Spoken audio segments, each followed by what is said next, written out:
This peace does not come and go. It remains, it abides, it sustains, it holds you even when appearances seem dark. You are already one with God. You have never been otherwise, and prayer is simply the remembrance of that eternal union. May you walk gently in this awareness. May you rest often in the silence. May you live from the Christ within, and may the presence reveal itself to you in every breath, every moment, every unfolding of your life. If you have come here today burdened by a problem, whether of health, supply, relationships, fear, or inner confusion, I want you to listen very gently, very quietly, for what we are about to explore is not a method, nor a technique, nor a system of improving the human picture. No, it is the revelation of a principle. You are not the one who solves your problems, and as long as you believe you are, you will stand in the very doorway through which the presence must enter. The infinite way does not begin with fixing appearances. It begins with recognition, the recognition that the presence within you is the only activity of God, the only intelligence, the only power, and that this presence requires no assistance from the human mind. You see, the human mind looks outward, seeking causes, identifying forms, judging conditions, but the spirit within knows no such thing. It does not evaluate appearances. It does not wrestle with effects. It simply is the one, indivisible, perfect presence of God, forever expressing itself as harmony, wholeness, and peace. The infinite way does not begin with fixing appearances. It begins with recognition, the recognition that the presence within you is the only activity of God, the only intelligence, the only power, and that this presence requires no assistance from the human mind. You see, the human mind looks outward, seeking causes, identifying forms, judging conditions, but the spirit within knows no such thing. It does not evaluate appearances. It does not wrestle with effects, but the Master taught, I can of mine own self do nothing. He revealed that the human sense of I is without power, without ability, without divine authority, and until we recognize this truth, until we stop trying to be our own Savior, the real Savior cannot operate. The presence is always here, but it cannot reveal itself while you are busy solving your own problems. So let us begin this journey with an inner relaxation, a softening of the will, a quiet willingness to step aside, not to abandon responsibility, but to recognize where true responsibility lies, not on your shoulders, but in the eternal functioning of the Father within. It simply is the one, indivisible, perfect presence of God, forever expressing itself as harmony, wholeness, and peace. Now, let us go deeper into this matter, for unless we clearly perceive the nature of the I that tries to solve problems, we will continue to be deceived by it. The human mind stands before its difficulties and declares, I must think this through, I must pray harder, I must make better decisions, I must find a way out. And all the while, it is completely unaware that the very sense of I doing these things is itself the problem. This personal I, this little self that believes it is responsible for managing its existence, is not the self that God created. It is not the I am of scriptural revelation. It is not the spiritual identity that is one with the Father. It is an image formed of fear, memory, conditioning, and belief. It is the imposter self, the one that believes it came into life at a certain moment, will depart at another, and must struggle in the brief interval between birth and death to survive, to succeed, to heal, to understand It is this self that cries, I have a problem. And immediately consciousness is narrowed into a tiny circle of concern. My health, my finances, my relationships, my future. But my friends, this self does not exist in God.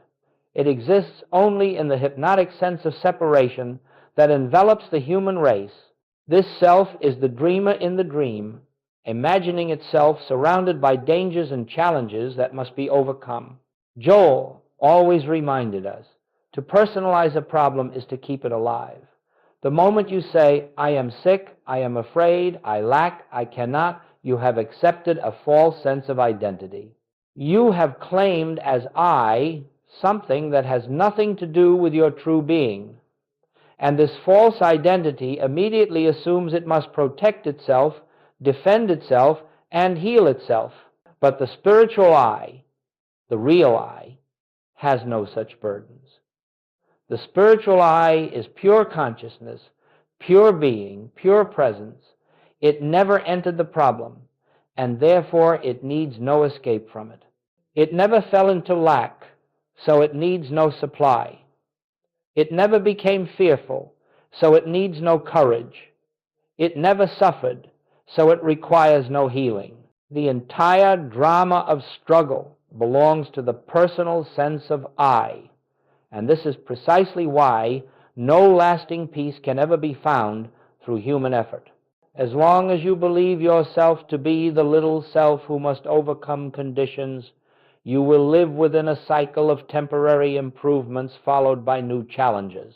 The Infinite Way invites you to look at this personal problem solver and recognize its unreality. Notice how it always speaks in terms of my need, my situation, my fear. Notice how it continually reacts to appearances, how it rushes into activity, how it is driven by urgency, impatience, and desire.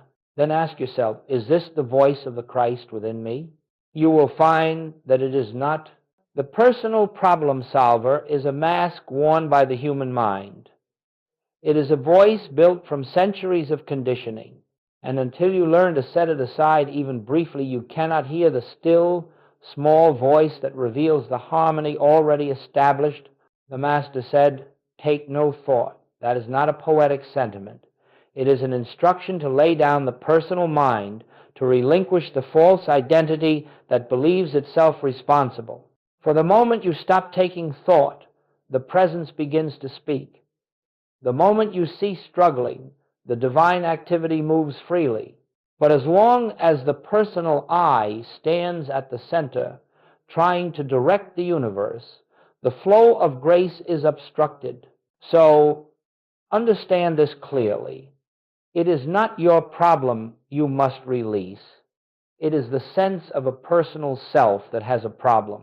When this false I dissolves in your awareness, even for a moment, the entire landscape of your experience changes. The burden drops away because the burden was never yours. The solution appears because the presence, not the person, is now governing.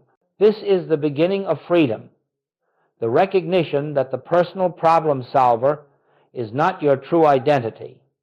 And once this is seen, you are prepared for the great revelation that follows.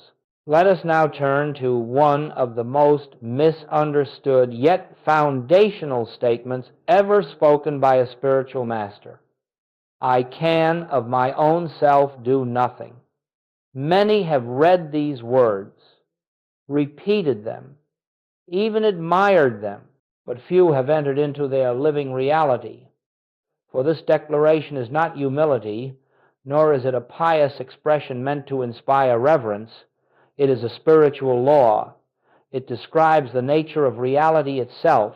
When the Master said, I can of my own self do nothing, he was drawing a clear line between the personal sense of self, the human I, and the true self, the Christ, the infinite presence functioning as individual being. He was revealing that the human identity, the one born of flesh and educated through experience, possesses no spiritual power whatsoever. It does not heal. It does not save. It does not guide. It does not supply. It can only react to appearances. This is why the Master never attributed miracles to personal ability. He never said, "Look what I have done," but always pointed to the invisible source. "The Father within me, he doeth the works." Now listen carefully. This same Father, this same presence, this same spiritual activity is within you right where you stand. There is not one presence in the teacher and another in the student. There are not two powers, one divine and one human. There is only the one expressing itself through the degree of awareness that you bring to it. When you attempt to solve your problems through personal effort, you are living as though this great truth were not present. You are, in effect, saying, "The Father within me is insufficient. Therefore, I must think, plan, manipulate, and struggle on my own." That attitude is the denial of the very principle by which spiritual healing and harmony unfold. But the moment you accept deeply, sincerely, that I can of my own self do nothing, you do not become weak. You become transparent. You become receptive. You become a clear instrument through which the infinite activity of God flows unimpeded. The human mind steps aside, and the Christ takes its rightful place. You see, this law does not strip you of power. It frees you from the false belief that human power is necessary. The strain of living drops away. The compulsion to manage life dissolves. And in its place, something wondrous begins to happen. An inner stillness appears, a quiet assurance, an awareness of being that knows no fear and carries no burden. Now, many will say, "If I do nothing, will not my circumstances deteriorate? Will not everything fall apart?" And the answer is this: the nothing that you do is the absence of human will, not the absence of divine activity. When the human self ceases its frantic attempts, the spiritual self takes over, and it does the work far more beautifully, harmoniously, and wisely than the personal mind ever could. This is the very essence of the infinite way, that the presence within you, your true identity, is the actor, the healer, the provider, the intelligence that arranges all things in perfect order. You are not asked to improve your life. You are invited to stand aside and witness the activity of God. The human eye seeks results. The spiritual eye rests in truth, and where truth is realized, results appear of their own accord. This is the law. The human mind can do nothing, but the Father within doeth all things. And the moment you acknowledge this, a shift begins, quiet at first, almost imperceptible, yet profound. You feel the burden lifting, not because the problem has changed, but because the false sense of I has been dethroned. The true I, the I of spirit, takes its place, and from that moment on, the resolution is already unfolding. Now we are ready to explore how this spiritual law leads us to the next great truth, that all problems share the same root, and therefore all answers arise from the same source.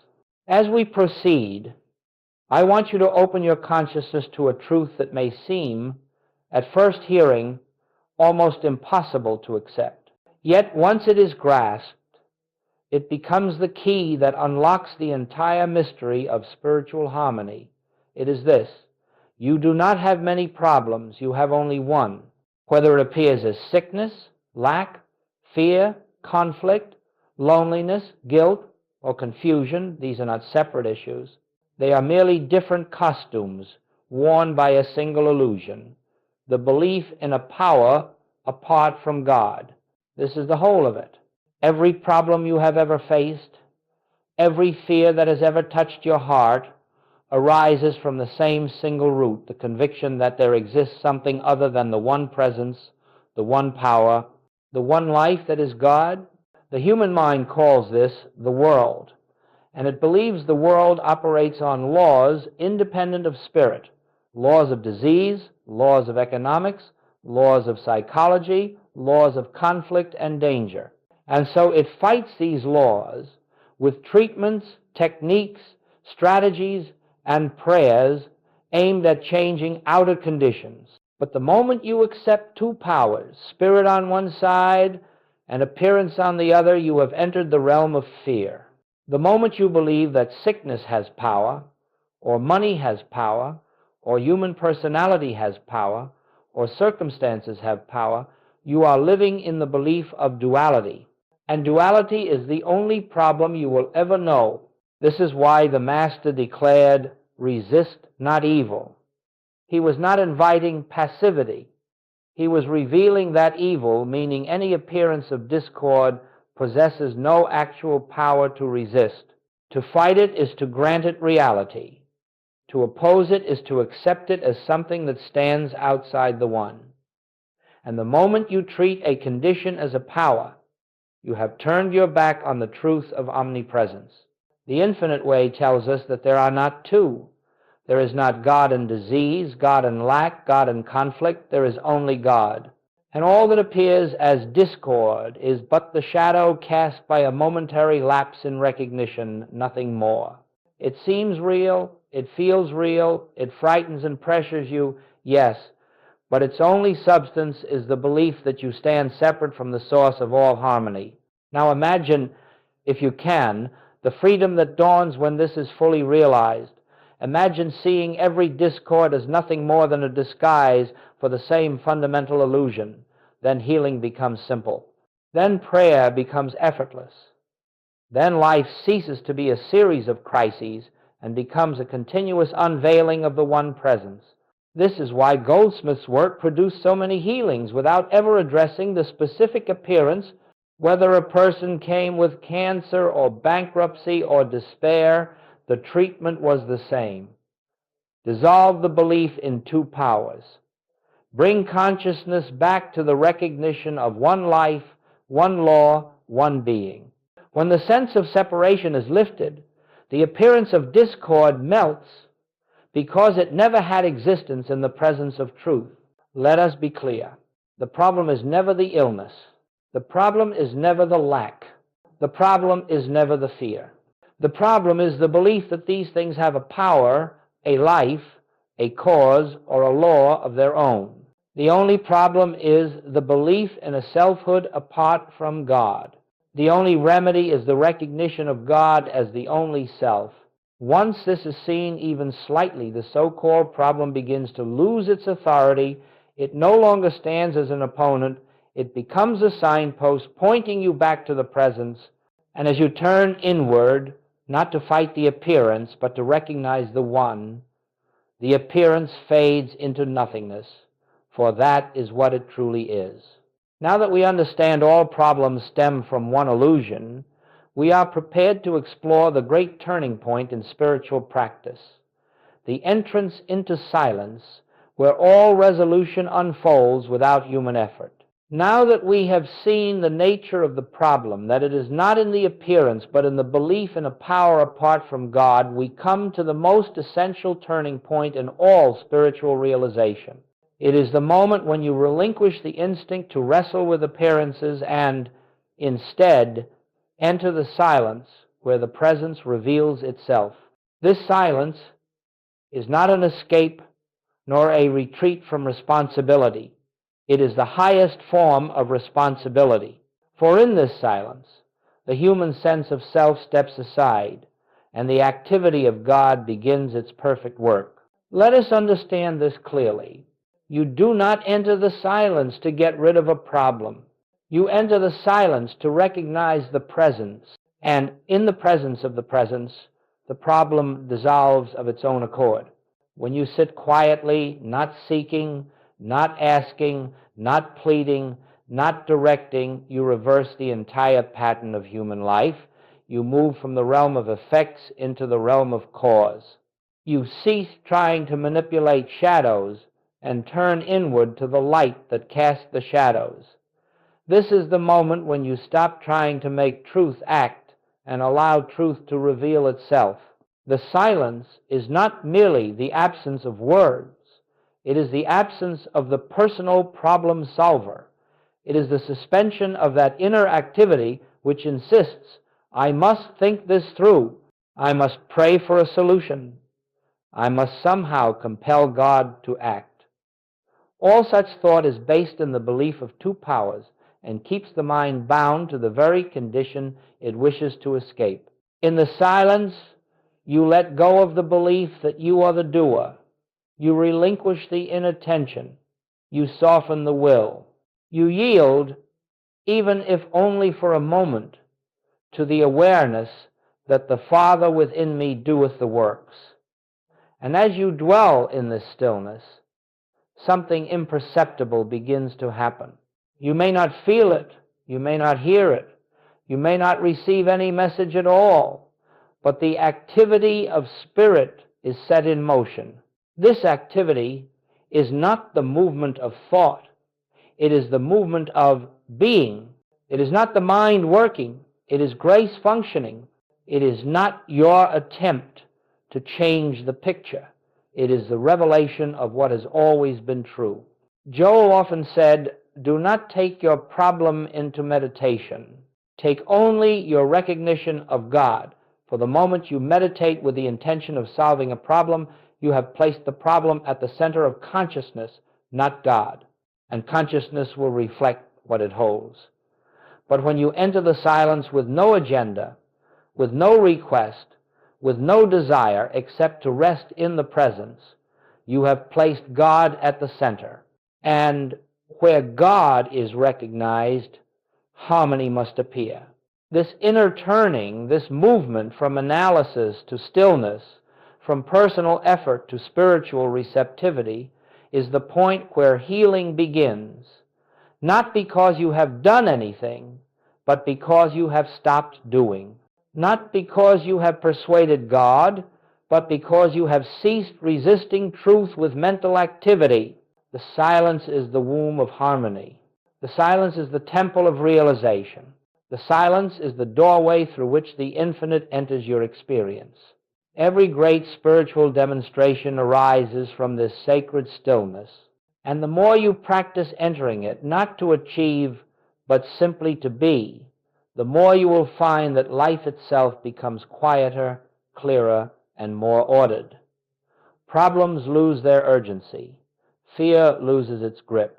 Decisions become effortless, and solutions, which once seemed impossible, unfold naturally as the flower opens to the sun. Now that we have entered the silence, let us move into the next principle, one that dismantles the very foundation of fear, the recognition that no appearance, no condition, no form has power of its own. This is the liberating truth behind all healing. Now we come to a principle so radical, so complete in its implications, that the entire structure of spiritual healing rests upon it. It is this: no effect has power, whether for good or for evil. Every appearance, every condition, every circumstance is an effect, and effects are never causes. Therefore, they possess no power to create, no power to act, no power to maintain themselves. This is the cornerstone of spiritual freedom. You may look at your body and see sickness, and you may tremble before it as though it had authority over your life. But sickness is an effect, not a cause. It has no intelligence, no law, no substance with which to enforce itself. It is a picture formed of belief, nothing more. You may see lack in your finances and assume that it has power to restrict your life, to imprison you in limitation. Yet lack is an effect, not a cause. It cannot maintain itself. It has no spiritual law behind it. Its only life is the life you give it through fear and belief. You may encounter conflict or injustice in relationships or institutions, and feel that they wield a force greater than you. But conflict is an effect. It has no true existence in the presence of one power, one life, one principle. And when you stop attributing authority to it, it dissolves like a shadow in light. Joel often used a simple illustration. Hold your hand before a lamp, and you will see a shadow on the wall. Now try to do something to the shadow. Try to heal it, improve it, strengthen it, or weaken it. You cannot, because the shadow has no power of its own. It is only the projection of a form. The moment you move the hand, the shadow changes. And if you remove the hand entirely, the shadow disappears. So it is with the conditions of this world. They are shadows of belief, projections of a universal hypnotism that causes the human mind to see discord where only God is. And because they are shadows, they cannot be healed by addressing the shadows themselves. They can be healed only by removing the belief that gives them apparent life. Now consider the freedom that dawns the moment you grasp this principle inwardly. If the effect has no power, then sickness is not a power acting against you. Lack is not a power withholding good from you. Fear is not a power diminishing your capacity. Even death itself, as appearance, holds no power over life eternal. This recognition does not ignore the appearance. It sees through it. It refuses to be deceived by what the eyes report.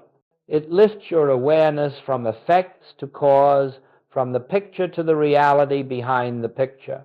And in that shift, the entire nature of the experience changes. The human mind looks outward and says, I must fix this condition. I must alter this effect. But the spiritual consciousness says, there is no power in any effect. All power is in God.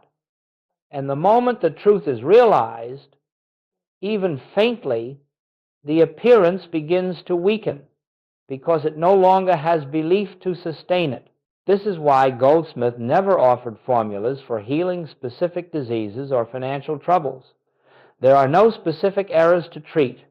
There is only one error, believing the effect has power. When the effect loses the power you gave it, the illusion collapses. This is the secret behind every spiritual healing across the centuries, not the manipulation of appearances, but the recognition of their unreality in the presence of one power. So now we stand at the edge of a great transition. We have seen that problems arise through the belief in two powers, and that appearances, being effects, have no intrinsic authority. The next step is to shift from trying to fix appearances to recognizing the presence that dissolves the entire illusion of separation. This is the essence of spiritual living, a turning away from the world of appearance and a turning to the presence that is always here, always whole, always perfect. Now we come to the pivotal movement in spiritual life, the very moment when the seeker ceases to be a seeker and becomes an instrument of revelation. It is the shift from seeking solutions to recognizing the presence. Until this shift occurs, all prayer, all study, all meditation is still entangled in the belief that something is missing, something must be achieved, something must be attained.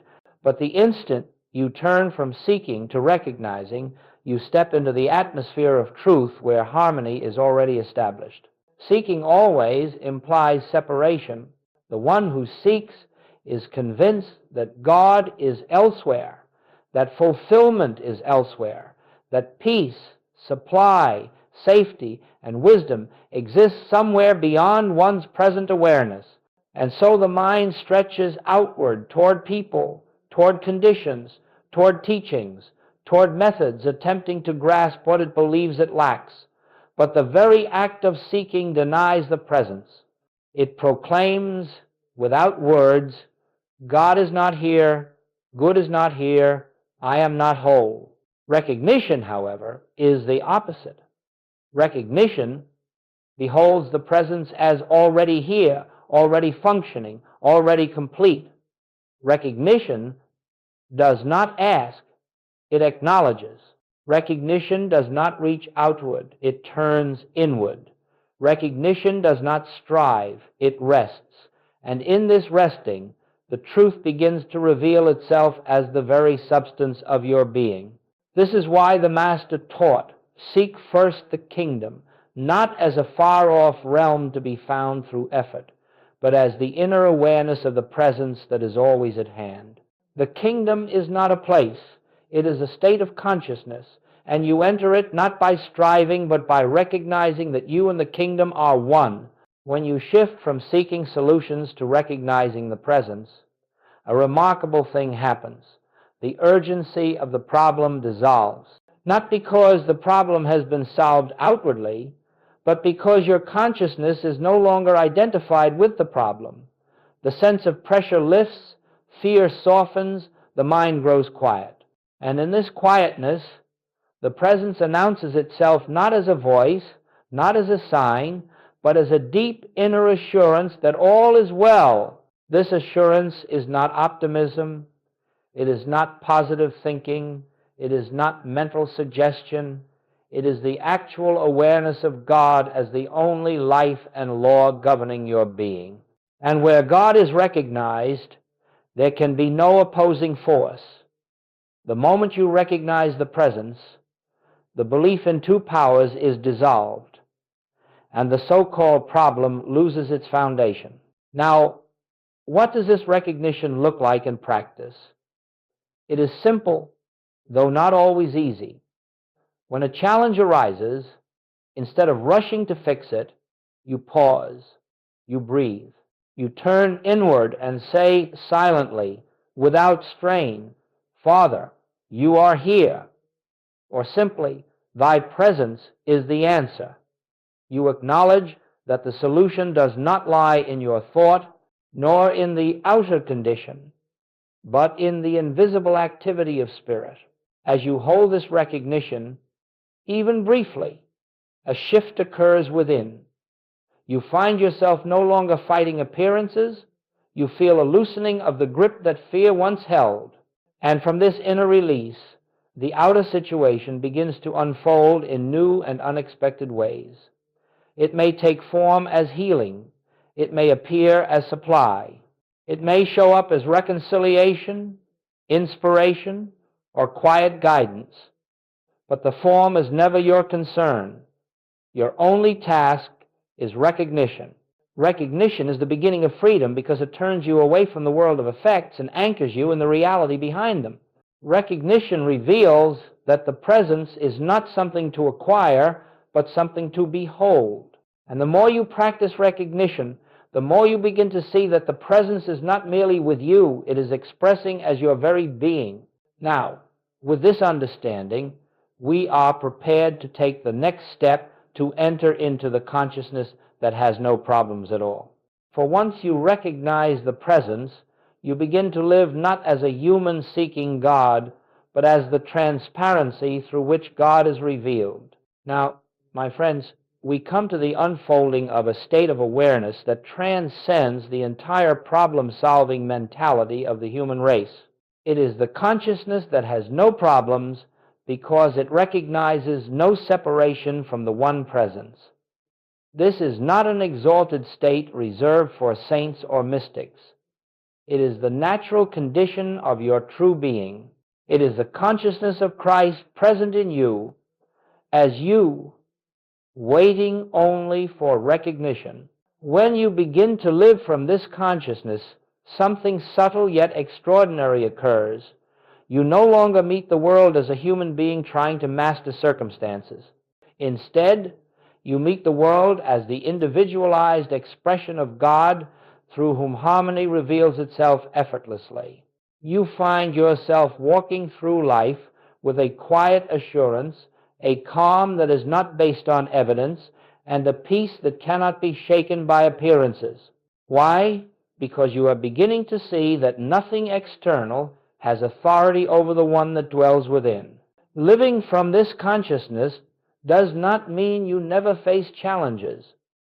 It means you no longer identify with them. They appear as clouds appear before the sun, But the sun is not disturbed by clouds. The sun does not chase them away, nor does it fear their darkness. It simply shines, knowing that clouds have no power to interfere with its nature.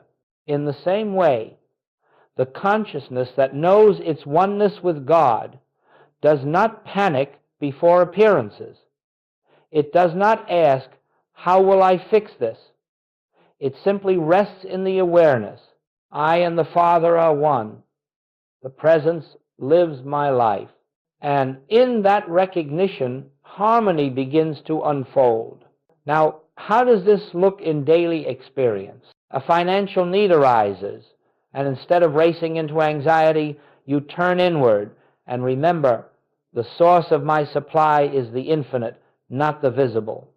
You drop the fear, and ideas appear, guidance, opportunities, unexpected channels. Not because you force them, but because the presence expresses itself as abundance. A physical symptom arises, and instead of identifying with the body and calling it my illness, you quietly recognize the life that animates this form is perfect, whole, and untouched. In that recognition, fear loosens, the body relaxes, and harmony begins to manifest at its own pace. A relationship becomes strained, and instead of trying to manage personalities or defend positions, you recognize there is only one self here, one life functioning through all. And suddenly, tenderness appears where there was tension. Understanding emerges without effort. The Christ in you beholds the Christ in the other, and healing takes place. You see, when you live from the consciousness that has no problems, you live from the invisible cause, not the visible effects. You walk through the world as an instrument, not an actor. You find yourself responding to life with wisdom you did not think, with compassion you did not plan, with strength you did not muster. This is the activity of the presence. Joel often said, "You are not living your life. God is living it through you." And when this becomes more than a statement, when it becomes your living awareness, you find that even so-called difficulties become occasions for grace to reveal its nature. Life becomes gentler, clearer, more spacious. The fire of fear burns out. The anxious mind grows still. And in that stillness, you finally recognize what you have always been, not a human being seeking God, but the very place where God shines through. This consciousness is not attained by effort. It is revealed through surrender, through the consistent, gentle recognition that the presence is the only power, the only self, the only life. And as this recognition deepens, you will notice that many conditions that once troubled you simply do not arise anymore. Others arise only faintly, without the old weight of fear, and those that still appear do not disturb the peace at your center, because you no longer confront them as a struggling self, but as the transparency of the infinite. From this place, life becomes a continuous unfolding of harmony, not because you have mastered the world, but because you have stepped out of the belief that the world ever stood apart from God. Now, having understood what it means to live from this consciousness, we arrive at the closing movement of our teaching, the invitation to rest in the presence that accomplishes all things. Let us now explore the gentle transition into that sacred surrender where the final illusion of burden falls away. And now, my friends, we come to the quiet closing of our time together. Not a conclusion, not an ending, but a gentle invitation to step into the life you were meant to live. For everything we have explored points to one simple truth. You are not the solver of problems. You are the place where God reveals himself. And because God is infinite, because God is omnipresent, because God is the very substance of your being, there is nothing to fear, nothing to resist, nothing to overcome. All that is required is rest. Not the rest of sleep, not the rest of exhaustion, but the rest of surrender, the rest that comes when you finally allow the presence to carry the responsibility for your life. When you release the personal sense of I, even momentarily, and let the divine activity unfold without interference, you discover that harmony was always here, waiting for your recognition. Now imagine living from that recognition even a little each day. Imagine waking in the morning, not with the anxious anticipation of problems to solve, but with a quiet trust. The presence goes before me. Imagine meeting the challenges of life, not with strain, but with the assurance, I of my own self do nothing, the Father within me doeth the works. Imagine releasing your fears in the very moment they arise by remembering, no appearance has power, only God is. This is not an ideal, it is a practice, a daily turning inward, a daily returning to the silence, a daily recognition of the one presence living as your very life. And as you continue gently, consistently, you will find that the nature of your experience changes. Not because you have changed the world, but because you have changed the one who looks at the world. You will find your heart softening, your judgments dissolving, your fears fading. You will discover that the people around you seem kinder, though perhaps it is you who has become more receptive. You will find solutions appearing where there were none, relationships healing without effort, supply flowing without anxiety, and you will marvel, not at yourself, but at the presence that performs these works through you. The truth is simple. Everything you have ever sought already lives within you as the presence of God, and your entire spiritual journey is nothing but the gradual removal of the veil that hides this truth. So as we close, let this be your contemplation. You are not separate. You are not struggling. You are not alone. You are the transparency through which God is expressing himself. You are the child of the infinite, upheld by the same life that governs the universe. Rest in that. Trust in that. Live from that, and as you do, you will discover that life becomes a revelation not of problems to be solved, but of the presence that solves everything.